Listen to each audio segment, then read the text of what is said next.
रात के 1:59 राहुल और उसके दोस्त अमित, पंकज और सीमा एक लंबी ड्राइव पर निकले थे। दिल्ली से जयपुर जाते हुए उन्होंने एक पुरानी सुनसान सड़क चुनी जो जल्दी पहुंचने का शॉर्टकट थी। रास्ता काफी डरावना था। दोनों तरफ घना जंगल, कहीं भी कोई गाड़ी या इंसान नहीं। हल्की हल्की ठंडक और अजीब सन्नाटा। अमित ने मजाक में कहा, भाई ये रास्ता तो किसी हॉरर मूवी जैसा लग रहा है। सीमा ने गूगल मैप देखा और कहा, आगे 10 किलोमीटर पर एक ढाबा है, वहीं रुककर कुछ खा लेते हैं। पर उन्हें नहीं पता था कि यह ढाबा उनकी जिंदगी का सबसे खौफनाक अनुभव बनने वाला था। 10 मिनट बाद उन्हें रास्ते के किनारे एक पुराना ढाबा दिखा। बाहर हल्की रोशनी जल रही थी। कोई और ग्राहक नहीं था।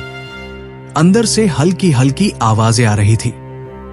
उन्होंने गाड़ी रोकी और अंदर चले गए। अंदर एक बूढ़ा आदमी बैठा था जिसने फटी हुई शर्ट पहनी थी।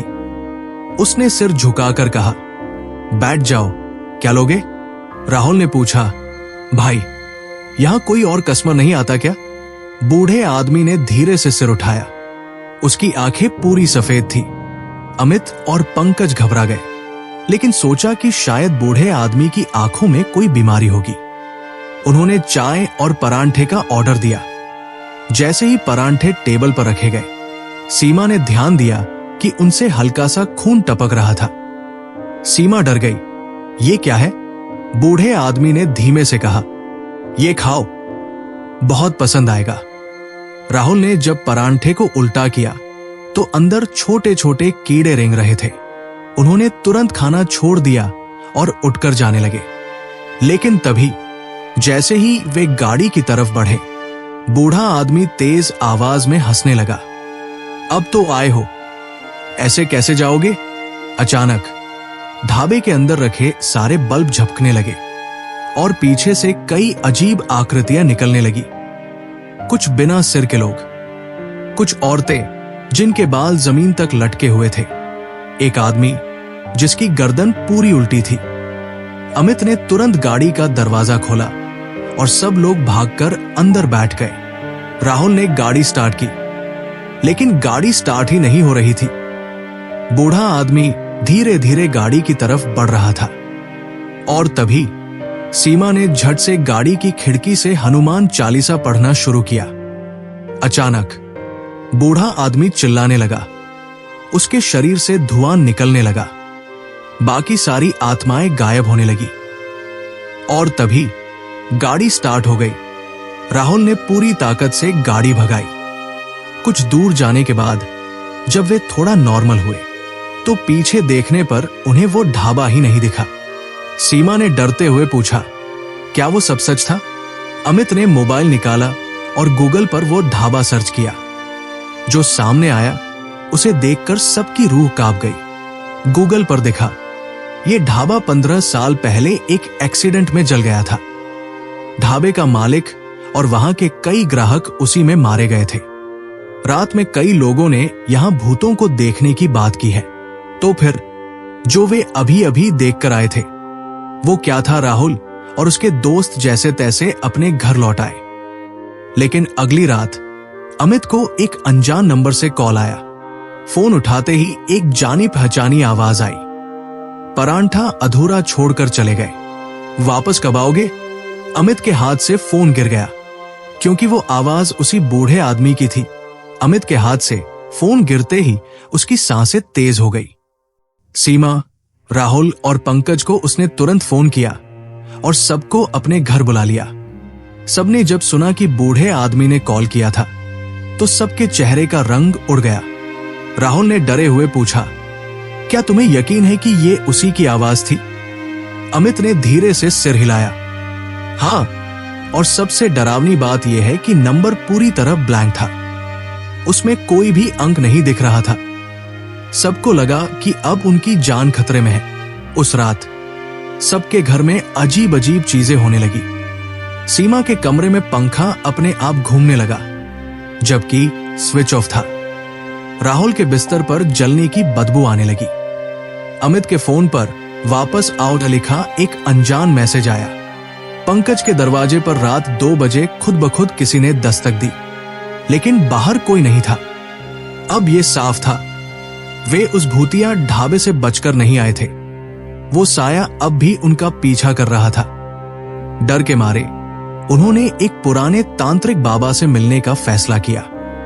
बाबा ने उनका हाथ देखकर कहा, तुम लोग उस ढाबे में जो देख आए वो सिर्फ परछाइयां नहीं थी, वो आत्माएं अब तुम्हारी आत्माओं को भी अपने साथ खींचना चाहती है। राहुल ने कांपते हुए पूछा, इससे बचने का कोई तरीका है? बाबा ने गंभीर आवाज में कहा, तुम्हें वापस उसी जगह जाना होगा और वहां कुछ अधूरा रह गया था, उसे पूरा करना होगा। क्या अधूरा रह गया था? बाबा ने आंखें बंद करके कुछ पढ़ा और बोले, परांठा, जो खाना तुमने नहीं खाया वो भूतों का प्रसाद था। अब वे भूखे हैं और जब तक उन्हें संतुष्ट नहीं किया जाएगा वे तुम्हें चैन से जीने नहीं देंगे। डर के मारे चारों दोस्त अगली रात ढाबे की ओर रवाना हुए। रास्ते में अजीब अजीब आवाजें सुनाई दे रही थी। पेड़ों के पीछे किसी के छुपने की हलचल, गाड़ी के शीशे पर अपने आप उंगलियों के निशान और गूंजती हुई हंसी। आखिरकार वे उसी जगह पहुंचे, लेकिन वहां कुछ नहीं था। पूरा इलाका खाली पड़ा था। पर जैसे ही उन्होंने कार का हेडलाइट जलाया, ढाबा अचानक से फिर से दिखाई देने लगा। चारों ने हिम्मत जुटाई और अंदर गए। इस बार बूढ़ा आदमी उनकी मेज पर बैठा इंतजार कर रहा था। उसने मुस्कुराते हुए कहा, तुम लोग आखिरकार आ गए। उसने 4 परांठे लाकर रखे।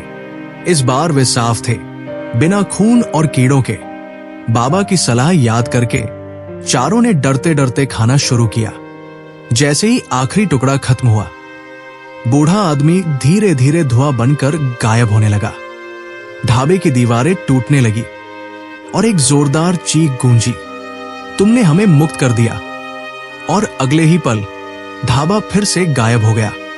चारों दोस्त जल्दी से वापस अपनी कार में बैठे और वहां से भाग निकले। अब उनके फोन पर कोई अजीब कॉल या मैसेज नहीं आया। अब उनके घरों में कोई अनहोनी नहीं हुई। लेकिन कुछ दिनों बाद राहुल जब गाड़ी साफ कर रहा था तो उसे सीट के नीचे एक जली हुई पुरानी तस्वीर मिली। तस्वीर में वही बूढ़ा आदमी था और उसके पीछे खड़े थे 4 लोग जिनके चेहरे धुंधले थे। तस्वीर के पीछे सिर्फ एक लाइन लिखी थी, तुम अगला नंबर हो। राहुल के हाथ से तस्वीर गिर गई। उसके दिल की धड़कन तेज हो गई थी। तुम अगला नंबर हो, ये शब्द उसके दिमाग में घूम रहे थे। उसने तुरंत अपने दोस्तों को फोन किया। सबको लगा कि भूतों से पीछा छूट चुका था, लेकिन क्या सच में ऐसा था? अगली सुबह पंकज गायब हो गया। जब दोस्तों ने उसके घर जाकर देखा तो दरवाजा खुला पड़ा था। कमरे में हर तरफ राख और जलने की बू थी। तकिए के पास वही तस्वीर पड़ी थी, लेकिन इस बार पंकज की जगह तस्वीर से मिट चुकी थी। क्या इसका मतलब था कि वो भूतों की दुनिया में खींच लिया गया? बचे हुए 3 दोस्त फिर से उसी तांत्रिक बाबा के पास गए। बाबा ने तस्वीर देखते ही अपना सिर पकड़ लिया। तुम लोग फिर से बहुत बड़ी गलती कर बैठे। राहुल घबराकर बोला, हमने तो वही किया जो आपने कहा था। फिर पंकज कहा गया। बाबा ने आंखें बंद की और कुछ बुदबुदाया। फिर उन्होंने धीरे से कहा, वो आत्माएं तुम्हें छोड़ने को तैयार नहीं हैं। अब वे एक एक करके तुम्हें अपने साथ ले जाएंगी। सीमा डर के मारे रोने लगी। तो हमें बचाने का कोई तरीका नहीं है। बाबा ने गहरी सांस ली और कहा, सिर्फ एक, पर उसकी कीमत बहुत भारी होगी। बाबा ने उन्हें उस भूतिया ढाबे के ठीक सामने एक बड़ा हवन करने को कहा। यह अनुष्ठान उन आत्माओं को हमेशा के लिए मुक्त कर सकता था, या फिर तुम्हें भी उसी में कैद कर सकता था। अब दोस्तों के पास कोई और रास्ता नहीं था। रात 12 बजे वे ढाबे के पास पहुंचे। चारों तरफ घना अंधेरा और अजीब सन्नाटा था। हवन शुरू हुआ, लेकिन जैसे ही मंत्रोच्चार तेज हुआ, चारों तरफ से चीखें आने लगी, हमें मुक्त मत करो, तुम बच नहीं सकते, हम तुम्हारे साथ ही जाएंगे। राहुल, सीमा और अमित डर के मारे कांप रहे थे। तभी अचानक हवन की अग्नि खुद ब खुद बुझ गई और अगले ही पल सीमा गायब हो गई। अब सिर्फ राहुल और अमित बचे थे। दोनों की आंखों में आंसू थे।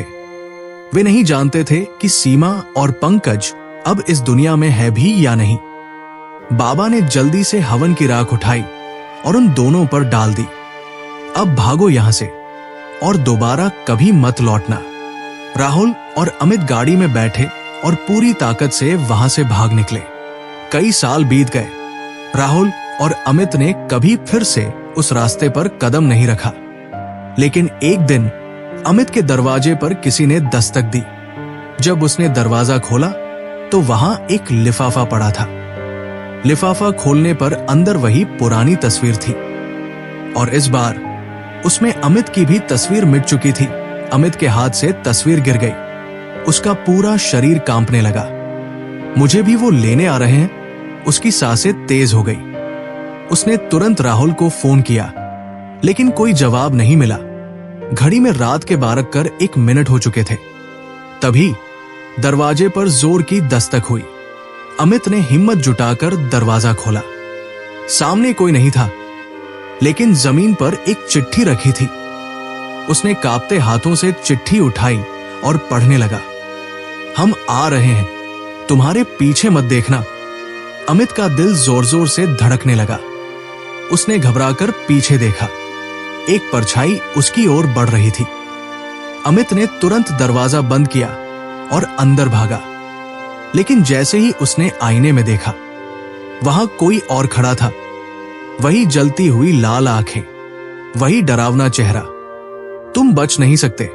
अमित की जोर की चीख निकली और सारा घर अंधेरे में डूब गया। अगली सुबह राहुल को अमित के घर से एक अनजान नंबर से कॉल आया। तुम अगला हो। लाइन कट गई। राहुल ने पसीने से लथपथ मोबाइल नीचे रखा।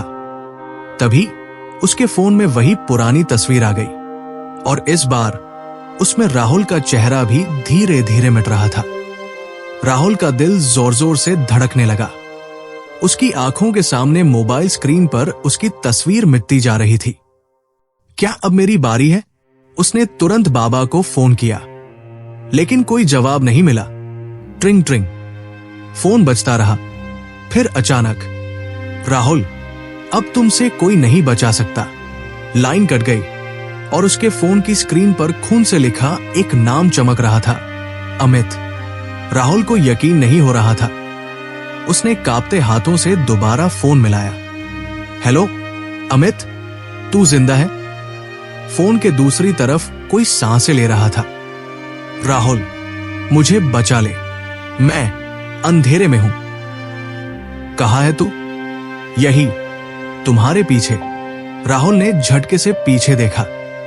कमरे के कोने में कोई खड़ा था। राहुल ने दरवाजा खोला और भागने की कोशिश की, लेकिन दरवाजा खुद ब खुद बंद हो गया। तुम भी अब हमारे साथ चलोगे। दीवार पर लटकी तस्वीर से धुंधली शक्लें निकलने लगी। सारा कमरा लाल रोशनी में नहाने लगा। राहुल ने जोर से चीख मारी, लेकिन कोई उसकी आवाज नहीं सुन रहा था। और फिर सब कुछ अंधेरे में डूब गया। वही सुनसान रेलवे स्टेशन। कुछ पर्यटक ट्रेन का इंतजार कर रहे थे। तभी एक बूढ़ा फेरीवाला आया और धीरे से बोला, इस स्टेशन पर रात को मत रुकना बेटे। क्यों? 10 साल पहले यहां 4 दोस्त आए थे और फिर कभी नहीं लौटे। ट्रेन आ गई। लोग चुपचाप ट्रेन में चढ़ गए, लेकिन जैसे ही ट्रेन स्टेशन से आगे बढ़ी, वहां खिड़की से 4 परछाइयां झांक रही थी और उनके चेहरे पर एक अजीब सी मुस्कान थी। ट्रेन स्टेशन से आगे बढ़ चुकी थी, लेकिन ट्रैक पर कोई खड़ा है। ड्राइवर ने जोर से ब्रेक मारे, लेकिन तब तक ट्रेन उस काले साए से टकरा चुकी थी। लेकिन कोई झटका नहीं लगा, कोई आवाज नहीं आई। वो साया ट्रेन के अंदर समा चुका था। ट्रेन के कंपार्टमेंट नंबर 6 में अजीब चीजें होने लगी। एक यात्री ने देखा कि उसके पास बैठा व्यक्ति अचानक गायब हो गया। अभी तो यही था। कहाँ गया? एक महिला ने खिड़की से बाहर देखा। वहां 4 अजीब परछाइयां ट्रेन के साथ साथ दौड़ रही थी और उनमें से एक के चेहरे से खून टपक रहा था।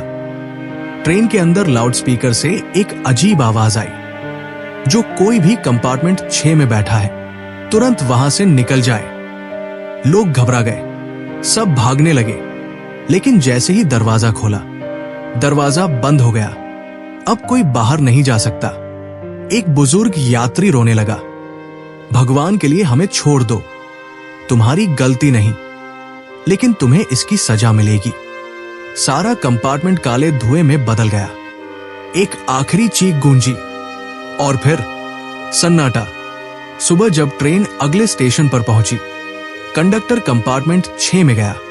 वहां एक भी यात्री नहीं था, सिर्फ 4 अधजले टिकट पड़े थे और एक दीवार पर खून से लिखा था, हम लौटेंगे, क्या वो आत्माएं दोबारा लौटेंगी? क्या अगला शिकार कोई और होगा, या फिर हर रात कंपार्टमेंट 6 नए यात्रियों को अपने जाल में फंसाता रहेगा?